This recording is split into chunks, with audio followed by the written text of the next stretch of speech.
such an honor to be here with you all today. As I told my cohort, I have to do this on my laptop because I'm a New Yorker and I need to speak with my hands.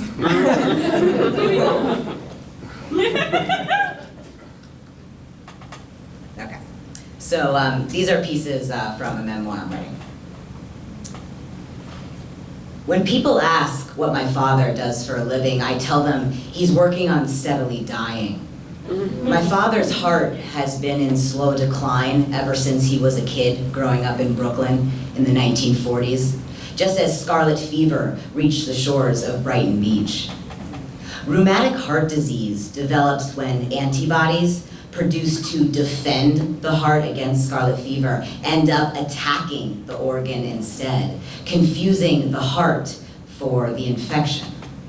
It is a brutal case of mistaken identity, shockingly duplicitous, a betrayal with the best of intentions. Years later, when the valves of my father's heart begin to narrow, doctors will crack open his breastbone, unearthing a host of polluted pathways, rife with lesions, scarred roots, and trunk mutations, all oriented toward an intoxicated heart. The only way of resolving the toxicity is to further invade his body, adding something equally alien, the valves of a pig.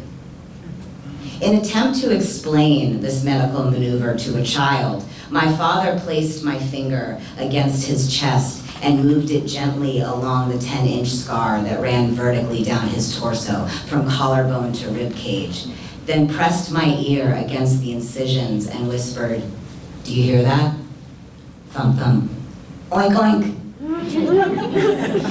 The reckless folding of skin at the center of my father's body unlocked other worlds to me, animal worlds and queer animations. From that moment on, I forego trips to the playground and instead spend the afternoons performing cardiac operations on myself with a red Crayola scalpel, drawing scar lines along my chest, hoping that one day the cuts will open up my heart to his.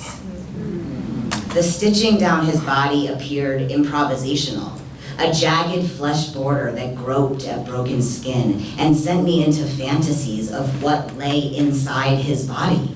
A pig pen, surely, where swine lingered in dislocation, pumping blood through sewage canals built from clogged arteries. Indeed, the scar marked his body beyond the limits of the species and liberated his organs from their assumed functionality. His being was this disruptive amalgamation, a disorderly category of life that challenged the boundaries between human and non-human, which is to say, I never knew what he was. If my father were a man, then masculinity was toxic, a brutal medley of chemical compounds, contagions, breathing tubes, and prolonged pain. If my father were a pig, then animality bloomed a creature whose existence relied on the piecing of disparate beings, sliced open and sewn together, beating blood under a quilt of scar tissue.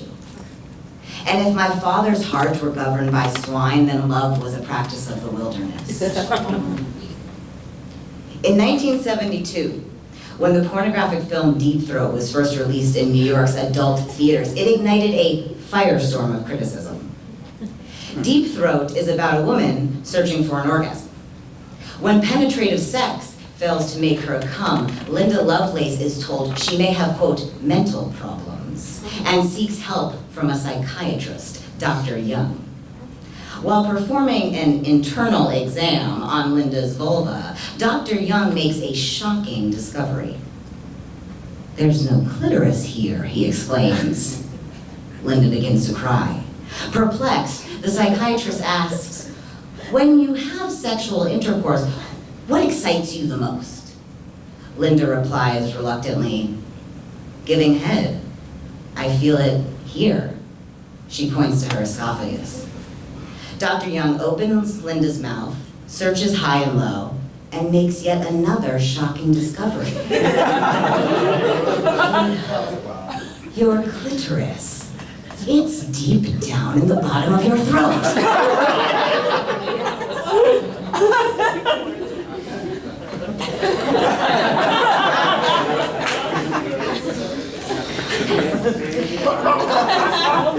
Deep Throat is about a woman who can only receive pleasure by giving oral sex to men. For this reason, the erotic film is largely remembered as a misogynistic fantasy. For figures like Gloria Steinem and Andrea Dworkin, the film epitomized sexual violence and female oppression. Quote, "I was appalled at how offensive the idea of a woman with a clitoris in her throat was," Erica Jong said in an interview. "How patriarchal." However, when the film was taken to court on obscenity charges in New York State, prosecutors did not argue against the film on the grounds of misogyny, but rather of misandry.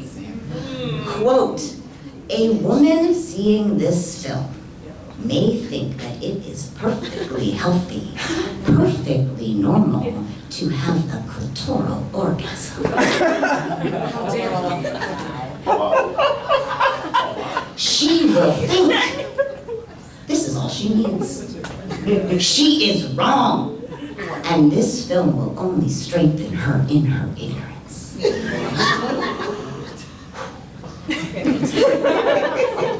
In an attempt to comfort a distressed Linda Lovelace, Dr. Young looks for the silver lining. Having a clitoris deep down in your throat is better than having no clitoris at all, he says. Linda looks at him unsatisfied. "That's easy for you to say. Suppose your balls were in your ears." After a short pause, Dr. Young laughs. "Well, then I could hear myself come." Upon first encountering Deep Throat, I felt a tectonic shift occur inside of me. I felt freed from the sexual geography assigned to my body. Only asking whether Deep Throat is patriarchal or feminist fails to consider the ways in which the film gives audiences permission to imagine alternative erotic environments for their body, shaped by loss and misplacement. To change the play's cast without warning such that testicles are outsourced as hearing aids and clits appear as Adam's apples. This is trans eroticism. New organs, new functions. One night, after I flipped her over, my stomach hits her back with a light tap again and again, and she screams out, "I love the sound of your balls against my ass." This is transsexual bliss. A tummy identified as a scrotum. I call it my scrotummy.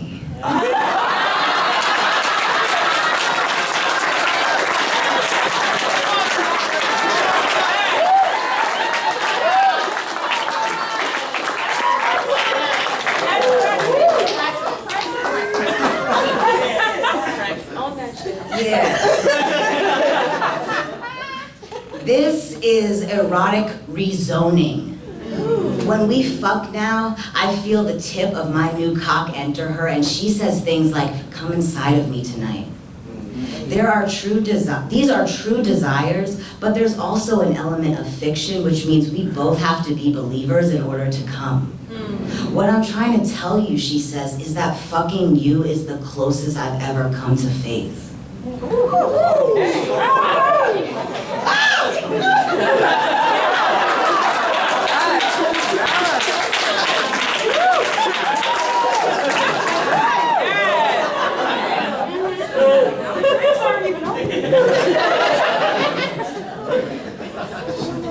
I want to talk about transsexuality. I want to talk about being a slut for transition. I want to talk about hormone replacement therapy as hashtag needle play.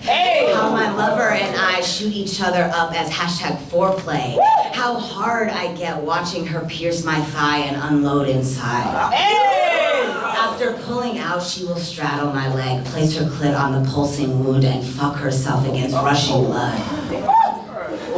Doctors say my nipples will have limited sensation after top surgery, but hers are growing inside my mouth, and I can't help but compare their size to my emerging testo dick. Which is to say, sucking her cock make my nipple hard, so fuck what doctors say.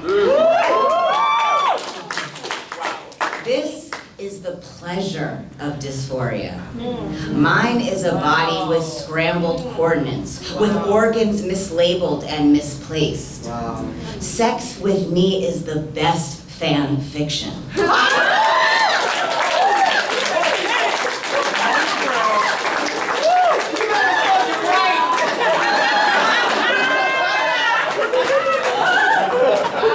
Sex with my body traffics in the fraught distinctions between self and other, inside and outside, psychic and material, real and rubber, touch and stone. Understanding dysphoria as merely a medical diagnosis forecloses the possibility that it might do something else, that it might emerge from somewhere else.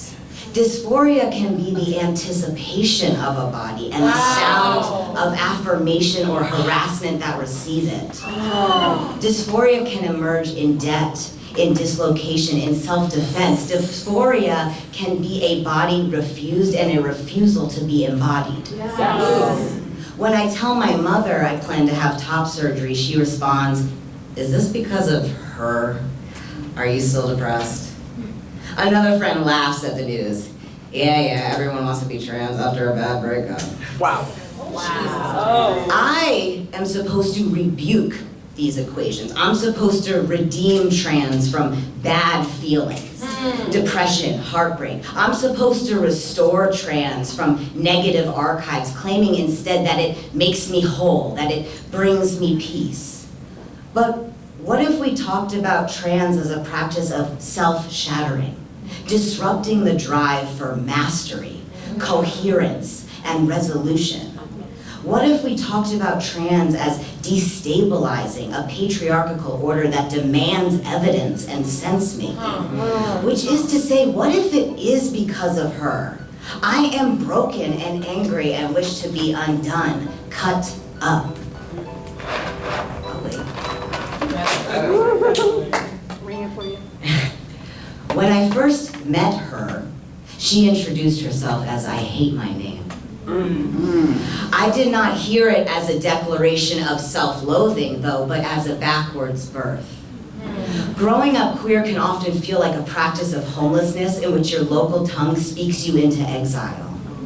"I hate my name" then was an act of willful exodus, fleeing the austerity of language that rests at the edge of our mouths in order to seek refuge in the wild beyond. At the time, I too was devising escape routes for myself, suffering from what is often referred to as gender dysphoria, but what was for me more like an elaboration of unpayable debt to my body. I tell her that my name in Hebrew has two genders, Tovah feminine and Tov masculine, and that I've always been called both interchangeably. "I must tell you," she says, "when your email address appeared in my inbox, I thought a Jewish organization was trying to hit me up for money." We are sitting in the dark on a Brooklyn fire escape discussing the end of time, and I confess a peculiar apocalyptic yearning to know the taste of her tongue. I've had recurring nightmares about staircases, but I decide to kiss her in one as we make our way back down to earth just as the sun is rising. This move is partly spontaneous, but partly strategic. She is the tallest girl I've ever kissed, so I wait for her to descend to a lower step before taking her hand and pulling her close, leaning down to meet her mouth. It's a fleeting power trip. A friend gives me a shirt that reads, "Trans men are men." The message is meant as a corrective, a way to challenge a dominant logic that dismisses trans men as mere imitations of cis men. The slogan "Trans men are men" attempts to combat these accusations of fraudulence, and for good reason. The persistent and routine torture, abuse, and murder of bodies in transition is fueled in part by designating these bodies as imposters and swindlers. Trans men are men attempts to refute these false characterizations, and yet I am skeptical of this strategy. "Thanks," I respond, "but why not have a shirt that reads, men are trans men. What would that even mean, my friend asks.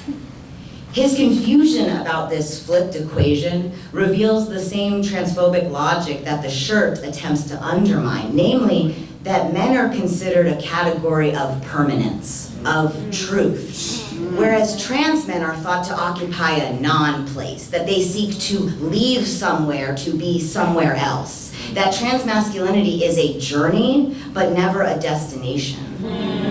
The slogan, "Trans men are men," fails to consider the possibility that trans men might have their own rituals and traditions, their own histories and lineages, their own aesthetics and sensibilities, their own fan fiction. I do not transition to be a man. I transition for happy trails and belt buckles, for packers and pumps. I transition for bad sex in a wrong body that cannot be right. Trans masculinity is my journey and my journey's end. I'm transitioning to become a trans man. I am the heart, not the infection. Thank you.